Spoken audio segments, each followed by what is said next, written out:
Boa tarde, eu sou o professor Bispoeta, o seu professor de língua portuguesa.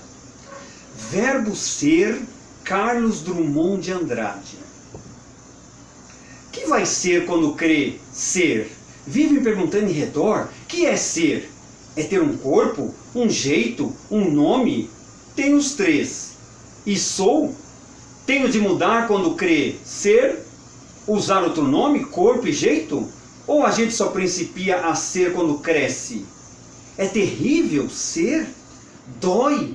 É bom? É triste?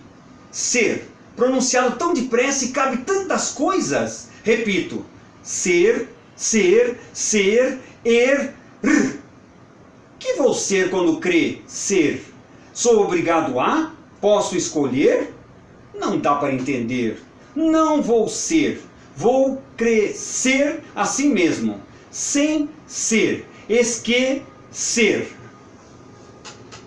Carlos Drummond foi muito feliz com esse poema Ser, que muito nos encanta. E hoje justamente trouxemos a presença ilustre de Carlos Drummond de Andrade para nos acompanhar na conjugação do verbo ser.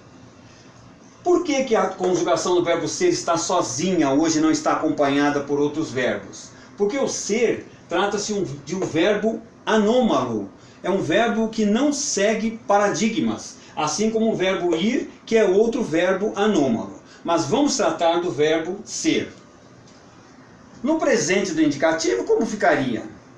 Eu sou, tu és, ele é. Nós somos, vós sois, eles são.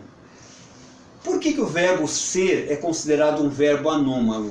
Justamente, além dele não seguir nenhum paradigma, ele muda de radical. Vocês vão observar isso agora no pretérito perfeito. Parece que nós estamos falando de um outro verbo e não mais do verbo ser. Vamos lá, pretérito perfeito do indicativo. Eu fui, tu foste, ele foi. Nós fomos, vós fostes, eles foram. Agora parece que nós vamos mudar de verbo novamente, porque mudou o radical de novo. Vamos para o pretérito imperfeito do indicativo. Eu era, tu eras, ele era. Nós éramos, vós éreis, eles eram. Perceberam como parece que nós estamos trocando de verbo a todo momento? Agora o pretérito mais que perfeito do indicativo. Eu fora, tu foras, ele fora. Nós fôramos, vós fôreis, eles foram. Vamos ao futuro do presente. Mudamos novamente de radical. Aqui ele segue mais ou menos um paradigma, mas não dá para confiar. Sempre vai haver a mudança de radical. Eu serei, tu serás, ele será. Nós seremos, vós sereis, eles serão. O futuro do pretérito, eu seria, tu serias, ele seria. Nós seríamos, vós seríeis, eles seriam. O infinitivo pessoal segue uma regra já especificada. Ser eu, seres tu, ser ele, sermos nós, serdes vós, serem eles. Pela mesma razão que nós já descrevemos nos outros verbos, é para eu ser. Para eu ser. Para eu ser feliz, o que é necessário? E não para mim ser feliz, porque o mim não aparece aqui como pronome do caso reto. Então é para eu ser, para tu seres, para ele ser. Para nós sermos, para vós serdes, para ele serem.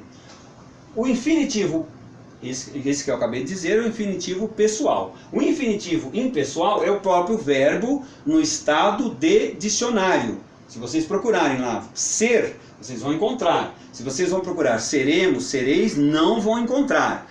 Procurar verbos no dicionário é sempre pelo infinitivo impessoal. É o verbo em estado de dicionário. Muito bem. Como fica o gerúndio? Sendo. Como fica o particípio passado? Sido. Um detalhe muito importante. Observem que nós não encontraremos nenhuma forma CG. CG? Não tem CG. Eu já procurei e não encontrei. Se vocês procurarem, vocês não vão encontrar.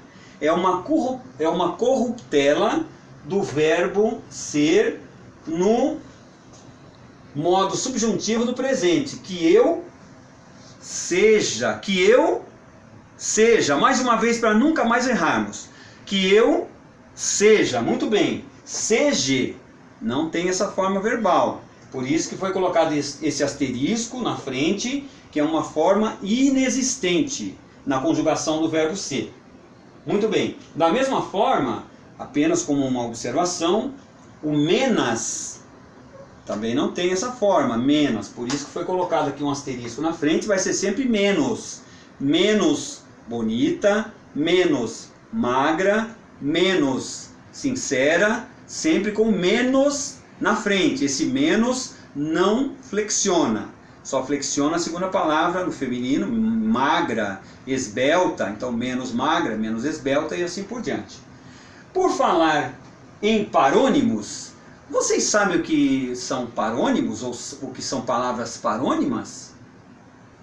Alguém me perguntou isso nas redes sociais e eu vou aproveitar esta oportunidade para falar sobre as palavras parônimas ou parônimos. O que são parônimos? São palavras parecidas na pronúncia e na escrita. Vou citar apenas alguns exemplos aqui, os exemplos são inúmeros. Se nós pegarmos essa dupla aqui, absolver e absorver, absolver e absorver, uma delas significa dar o perdão, absolver, absolver. E absorver significa, por exemplo, uma esponja absorve a água. Eu absolvo o réu. Perceberam a diferença? São pronúncias muito próximas, muito parecidas na pronúncia e na escrita, mas com significados diferentes. Vamos ver essa palavra que faltou acento aqui, produção. Apóstrofo, apóstrofo com apóstrofe. Pronto, aqui é assim. Corrigimos na hora. Apóstrofo com apóstrofe. São palavras também diferentes. Apóstrofo é aquele sinal gráfico. E apóstrofe tem outro significado diferente. Vamos ver esse outro par? Arrear com E, arrear com arriar. Arrear e arriar também são palavras de pronúncia muito parecida, mas de significados diferentes. Bebedor com bebedouro. Bebedor é aquele que bebe. É a criança que é bebedora. Bebedouro é o lugar onde a criança bebe. É aquele dispositivo que a criança vai lá e bebe. Quem é o bebedor da história? É a criança. Quem é o bebedouro? É o dispositivo onde ela está tentando se abastecer de água. Perceberam a diferença? Uma criança é a bebedora. Ela está no bebedouro. Então vamos falar de um menino. O menino é o bebedor. E o local onde ela está bebendo água é o bebedouro. Perceberam? São pronúncias muito parecidas, mas com significados diferentes. Vamos em frente. Cavaleiro com cavalheiro.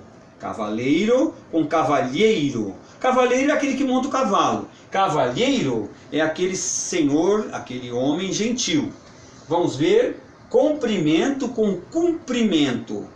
Comprimento com O e depois cumprimento com U. Comprimento é a extensão. E cumprimento é quando eu cumprimento alguém. Perceberam a diferença? Também palavras parônimas, que têm significado muito parecido, mas escrita diferente. São muito próximas, parecidas na pronúncia e escrita. Vamos em frente. Delatar com dilatar. Eu posso delatar alguém, ou seja, eu vou denunciar alguém. Nesse caso, eu estou delatando alguém. Agora, por exemplo, se eu esquentar muito o metal, ele dilata. Dilata. Eu delato uma pessoa. O metal dilata. Perceberam? Vamos ver as duas últimas. Descrição com descrição. Descrever significa mostrar alguma coisa nos seus detalhes. Isso é descrever. Discrição significa ser discreto. Eu sou discreto, não falo muito, sou discreto. Agora, quando eu quero descrever, eu faço uma descrição. Fuzil com fusível é um par também muito interessante. Eu vou trocar o fusível ou o fuzil? Não, eu vou trocar o fusível, porque minha luz se apagou. Então eu vou trocar o fusível, muito bem. Agora, o soldado, o militar, ele vai segurar um fuzil, exatamente, não um fusível. Porque o militar segurando o fusível não faz o menor sentido. Perceberam essas trocas? Voltando agora para o verbo ser. O modo subjuntivo do verbo ser. Que eu seja, que tu sejas, que ele seja, que nós sejamos, que vós sejais, que eles sejam. Notem novamente a troca de radical. Parece que nós já estamos falando de um outro verbo diferente, mas continua sendo o verbo ser ainda. Se eu fosse, se tu fosses, se ele fosse, se nós fôssemos, se vós fosseis, se eles fossem. O futuro, como fica? Quando eu for, quando tu fores, quando ele for. Quando nós formos, quando vós fordes, quando eles forem. Como fica o imperativo afirmativo do verbo ser? Também bem diferente dos outros que nós já analisamos. Se tu, seja você, sejamos nós, sede vós, sejam eles. Sempre lembrando que o imperativo afirmativo é aquele verbo da imprecação, da ordem, do desejo. Eu espero que tu se feliz. Eu espero que tu se feliz. Eu espero que vós sede felizes. Está no plural. Eu espero que eles sejam felizes. É um desejo que eu estou fazendo. Sempre vamos usar o imperativo quando nós desejamos. Ou quando quero dar uma ordem. Eu quero que você seja obediente. Estou dando uma ordem. Quero que você seja obediente. Eu exijo que você seja obediente. Estou dando uma ordem. E o negativo, como fica? Não sejas tu, não seja ele, não sejamos nós, não sejais vós, não sejam eles. Como vocês perceberam, o verbo ser é um verbo que exige um estudo continuado e um estudo constante. Aliás, qualquer tipo de estudo exige muita disciplina, muito treino e muita repetição. O verbo ser é um verbo que exige muita repetição para que nós possamos nos habituar com ele.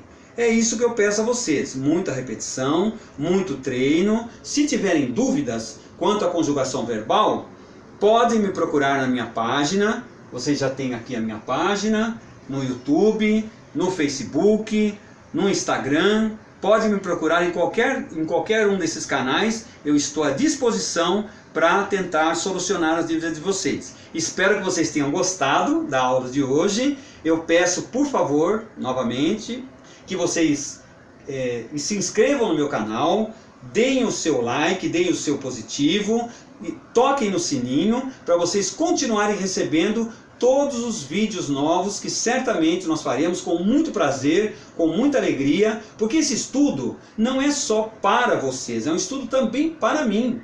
Quando eu estudo, quando eu faço a aula, eu preciso me preparar para essa aula. E eu aprendo mais com vocês, com as suas dúvidas e com as minhas dúvidas também, que certamente surgirão, porque pode ter certeza que surgem.